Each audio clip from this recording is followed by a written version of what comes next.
Hello friends, आप सभी का स्वागत है ITA प्लस के एक नए वीडियो के साथ में।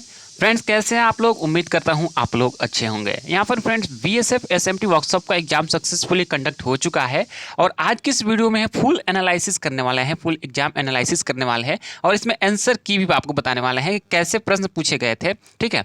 और पेपर का लेवल कैसा था, यानी इजी था, मॉडरेट था, जो भी था हम आपको इस वीडियो में बताने वाले हैं। साथ ही जितने भी प्रश्न पूछे गए थे ये सारे आपको इस वीडियो में बताने के प्रयास कर रहे हैं। चलिए इस वीडियो को शुरू करते हैं। उससे पहले फ्रेंड्स, अगर आप मेरे चैनल पे नए हो, ठीक है, अभी अभी आप मेरे चैनल पे आए हो तो इस चैनल को अभी से सब्सक्राइब कर लो। BSF SMT से रिलेटेड सारे अपडेट आपको इस वीडियो पर हमेशा मिलते रहते हैं। और साथ ही अगर आप ITI किए हो और फ्यूचर में अपडेटेड रहना चाहते हो गवर्नमेंट जॉब से रिलेटेड वैकेंसी नोटिफिकेशंस के बारे में, तो इस चैनल को सब्सक्राइब कर लो। ये चैनल आपको हमेशा इन्फॉर्मेटिव वीडियो प्रोवाइड कराते रहती है। अब फ्रेंड्स, एक जरूरी बात आपसे करनी है। जैसा कि आप लोगों को पता है BSF SMT के लिए बहुत सारे लोगों ने एग्जाम दिया है, लेकिन वो एकजुट नहीं है, ठीक है। एकजुट होने के लिए क्या क्या मैंने उसके लिए एक व्हाट्सएप ग्रुप बनाया है, ठीक है।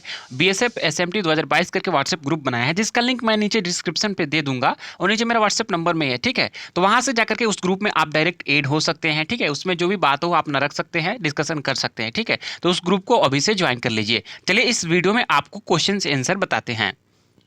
तो फ्रेंड्स, स्टार्ट करते हैं हम पहला प्रश्न की ओर से। जैसे कि आपको पता है सेट जो है चार चार कैटेगरी में बांटा हुआ था, ABCD, और सबको अलग अलग यहाँ पर सेट दिया गया था जिसमें क्वेश्चन सेम थे, ठीक है। तो ये प्रश्न है, इंद्रधनुष में रंगों का क्रम क्या होता है, ठीक है। ये आपको चार ऑप्शंस दिए गए थे, इसी को यहाँ पर अदल बदल के दिया गया था। तो इसका राइट क्रम जो होता था VIVGOR होता है, VIVGYOR, ठीक है। कुछ इस तरीके से अगर आपने वहाँ पर आंसर किया होगा तो आपका आंसर यहाँ पर बिल्कुल सही है। नेक्स्ट हमारा प्रश्न जो था ये था कि भारत का पहला लोकपाल कौन है, ठीक है। कुछ इस तरीके से पूछा गया था, ठीक है। तो पिनाकी चंद्र घोष जो है अभी भारत के जो है पहले लोकपाल नियुक्त हुए थे। इस प्रश्न में फ्रेंड्स एक डाउट है। कुछ लोगों का कहना था कि भारत के पहला लोकपाल कौन था और कुछ लोगों का कहना है भारत के वर्तमान में लोकपाल कौन है, ठीक है। तो आप देख लीजिएगा फ्रेंड्स, अगर आपसे भारत का पहला लोकपाल पूछा गया होगा तो पिनाकी चंद्र घोष यानी PC घोष जो है ये जो है हमारा राइट आंसर था। अगर आपने ये टिक किया होगा तो बिल्कुल सही है। नेक्स्ट हमारा प्रश्न पूछा गया था, जो ये प्रश्न जो है अधिकतर लोगों ने यहाँ पर गलत करके आए होंगे जहाँ तक कि लगता है, ठीक है। यहाँ पर पूछा गया था दक्षिणी गंगोत्री क्या है, जिसमें ऑप्शन आपको दिया गया था नदी है, पुल है, अनुसंधान है, ठीक है।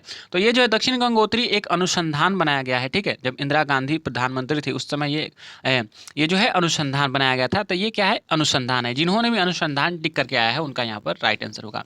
यहाँ पर नेक्स्ट प्रश्न पूछा गया था कि भोपाल गैस दुर्घटना कब हुआ था, ठीक है। तो आपको पता है भोपाल गैस दुर्घटना काफ़ी फेमस क्वेश्चन है और ये 1984 में हुआ था, जिसमें मिथाइल आइसोसाइनेट गैस का वहाँ पर रिसाव हुआ था, जिसमें काफ़ी लोगों का जान चली गई थी। नेक्स्ट प्रश्न जो पूछा गया था वो था बुलंद दरवाजा कहाँ है, ठीक है। तो बुलंद दरवाजा वहाँ पर बहुत सारे ऑप्शन दिए गए थे, आगरा दिए गए थे, यूपी दिए गए थे। यहाँ पर वहाँ पे एक ऑप्शन था फतेहपुर सिकरी, ठीक है। जिन्होंने यहाँ पर फतेहपुर सिकरी को यहाँ पर लॉक करके आया है, ठीक है, टिक करके आया है, उनका यहाँ पर राइट आंसर होने वाला है, ठीक है। तो नेक्स्ट प्रश्न की ओर बढ़ते हैं।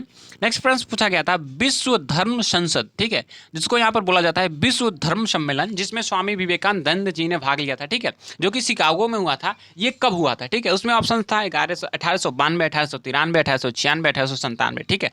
तो यहाँ पर जिन्होंने यहाँ पर 1893 टिक करके आया है वो बिल्कुल उनका राइट आंसर है, ठीक है। नेक्स्ट प्रश्न की ओर चलते हैं। नेक्स्ट प्रश्न पूछा गया था कि अकबर के दरबार में जो कवि तानसेन रहते थे उनका मूल नाम क्या था, यानी कि उनका जो मूल नाम क्या था, ठीक है। तो रामतनु पांडे कुछ इस तरीके से वहां पर दिया गया था, ठीक है। तो इसका राइट आंसर जो है रामतनु पांडे होगा, ठीक है। अकबर के जो दरबारी कवि थे तानसेन, उनका नाम है, मूल नाम वो रामतनु पांडे था। तो ये बिल्कुल राइट आंसर होना है फ्रेंड्स। नेक्स्ट यहाँ पर पूछा गया था वाशिंग सोडा, जिसको धोवन सोडा भी बोला जाता है, का रासायनिक सूत्र क्या होता है, ठीक है। तो धोवन सोडा का रासायनिक सूत्र होता है Na2CO3 × H2, ठीक है। Na2CO3 × H2, ठीक है। ये धोवन सोडा का यानी वाशिंग सोडा का रासायनिक नाम होता है, यानी रासायनिक सूत्र होता है। नेक्स्ट प्रश्न कुछ इस तरीके से पूछा गया था, न्यूटन के दूसरा नियम के अनुसार संवेग में परिवर्तन की दर लगाए गए यहाँ पर फिल इन द ब्लैंक्स था के परिवर्तन के बराबर होता है। तो वहां पर आपको ऑप्शन दिया गया था त्वरण था, बल था, दाब था। तो यहाँ पर फ्रेंड्स न्यूटन का दूसरा नियम होता है किसी वस्तु को संवेग में परिवर्तन के लगाए गए दर उस पर बल के बराबर होता है, यानी बल के समानुपाती होता है, यानी समान अनुपात में होता है, ठीक है। तो जो उसमें संवेग में परिवर्तन होता है, जो चेंज होता है, जितना संवेग बढ़ेगा उतना ही बल भी बढ़ेगा, ठीक है। तो कुछ इस तरीके से यहाँ पर उसका राइट आंसर फ्रेंड्स बल होगा, यानी फोर्स। जिन्होंने यहाँ पर बल लगा के आया होगा उनका यहाँ पर राइट आंसर होने वाले हैं। नेक्स्ट प्रश्न था कि किस लेंस की क्षमता ऋणात्मक होती है, ठीक है। किस लेंस की क्षमता ऋणात्मक होती है। तो ये जो इसका राइट आंसर होगा फ्रेंड्स अवतल लेंस की क्षमता ऋणात्मक होती है और उत्तल लेंस की क्षमता धनात्मक होती है। ठीक है, चलते हैं नेक्स्ट प्रश्न की ओर। नेक्स्ट प्रश्न आपसे पूछा गया था कि प्रकाश संश्लेषण के लिए क्या जरूरी है। वहां पर 4 ऑप्शन दिए गए थे, सूर्य का प्रकाश, जल, कार्बन डाइऑक्साइड और ऑप्शन इसमें से सभी। ठीक है, और ऑप्शन में यहाँ पर क्लोरोफिल भी दिया गया था। ठीक है, तो यहाँ पर आपको पता है प्रकाश संश्लेषण के लिए CO2, जल, सूर्य का प्रकाश, ये सभी आवश्यक होते हैं, इसलिए इसका राइट आंसर हो जाएगा इनमें से सभी जो है राइट आंसर यहाँ पर होने वाले थे। नेक्स्ट प्रश्न की ओर चलते हैं। नेक्स्ट प्रश्न पूछा गया था कि न्यूटन का पहला नियम से क्या ज्ञात होता है। फ्रेंड्स, सबसे पहले आपको जानकारी होनी चाहिए, न्यूटन का पहला नियम होता है कि जब तक किसी वस्तु पर बल आरोपित नहीं किया जाए तब तक वस्तु अगर गति में है तो गति में ही रहेगा, अगर वस्तु जो है स्थिर है तो स्थिर ही रहेगा। ठीक है, इससे क्या होता है, इससे जड़त्व का नियम भी कहा जाता है। ठीक है, तो न्यूटन के पहला नियम के अनुसार जो है जड़त्व का नियम भी मिलता है, इससे जड़त्व का नियम भी प्राप्त होता है। ठीक है, इसका राइट आंसर फ्रेंड्स वहाँ पर जड़त्व था, जिन्होंने जड़त्व टिक करके आया है उनका राइट आंसर होने वाले हैं। चलते हैं नेक्स्ट प्रश्न, ध्वनि किससे नहीं गुजरेगी। वहाँ पर 4 ऑप्शन दिए गए थे, लोहा, टीन, ठीक है, पानी, यहाँ पर तो एक ऑप्शन वहाँ पर था वैक्यूम, जिसे निर्वात भी बोला जाता है, यानी ध्वनि को गुजरने के लिए किसी माध्यम की जरूरत होती है, किसी न किसी माध्यम होना चाहिए, ठोस द्रव गैस, कोई एक माध्यम होना चाहिए, तभी ध्वनि जो है एक स्थान से दूसरे स्थान तक जा पाएगी। ठीक है, तो यहाँ पर वैक्यूम से ध्वनि नहीं जा पाएगी, तो इसका फ्रेंड्स राइट आंसर क्या था, वैक्यूम जो था इसका राइट आंसर था। चलिए आगे फ्रेंड्स, पूछा गया था कि HYV का फुल फॉर्म क्या था। ठीक है, HYV एक प्रश्न जो है काफ़ी लोगों ने गलत करके आया होगा। ठीक है, वहाँ पर एक था ह्यूमन येलो वायरस। ठीक है, उसमें भी एक ऑप्शन था कि हाई एल्डिटिंग वैरायटी। ठीक है, वहाँ पर एक ऑप्शन था हाई एल्डिटिंग वैरायटी जो है उसका राइट आंसर होने वाला। फ्रेंड्स, जिन्होंने इसको टिक करके आया होगा ये बिल्कुल राइट होने वाला है। ठीक है, और एक प्रश्न पूछा गया था कि पास्कलिन कैलकुलेटर की खोज किसने किया था।